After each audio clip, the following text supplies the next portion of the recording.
Hi, and welcome to 3 Things in 3 Minutes. I'm Nersi.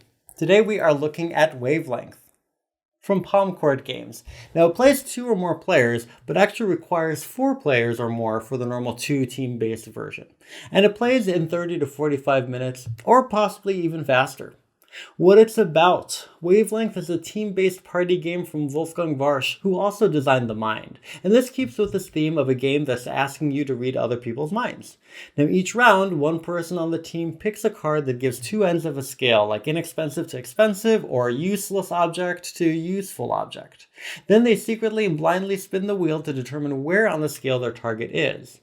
Then they give a clue that they think their teammates would place on the scale where the target is. The teammates then turn the dial on the scale to where they think the clue is pointing, and the closer to the target they end up being, the more points that they earn.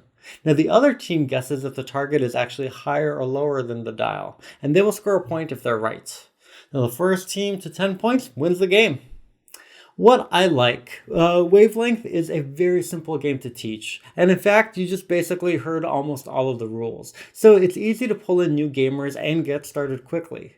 Now add to that the fact that you can have teams of unlimited size, and it makes it a game that's easily accessible in parties, and it can appeal to a large audience. Now, in spite of this, coming up with a good clue is far more strategic and interesting than you'd actually think, especially since you need to take into account just how your audience would rate the clue, not how you would rate the clue. And despite the game's simplicity, the design still looks great, and this is especially true of the hefty plastic quality of the wheel and the dial. Now, points to consider. The strategy of this game hinges on your understanding your audience and where they'd rate your clue, which means that the game can become frustrating if you're with strangers who end up not thinking the same way that you do. And so as much as the designer would like to think otherwise, it can actually end up being more guesswork than actual mind reading. Now, the game is also best played in short bursts, and so 1 or 2 games at a time, because the gameplay is essentially the same each time you play it.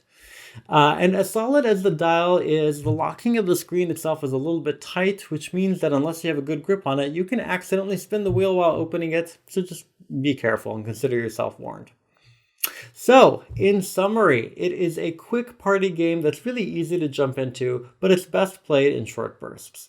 Now, the clue giving itself requires a fair amount of thought, but that assumes that you and your audience can understand each other well.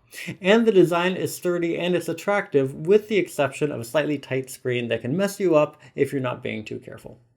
Now, thank you so much for watching. Please make sure you like and share this video and subscribe to the channel. Thanks.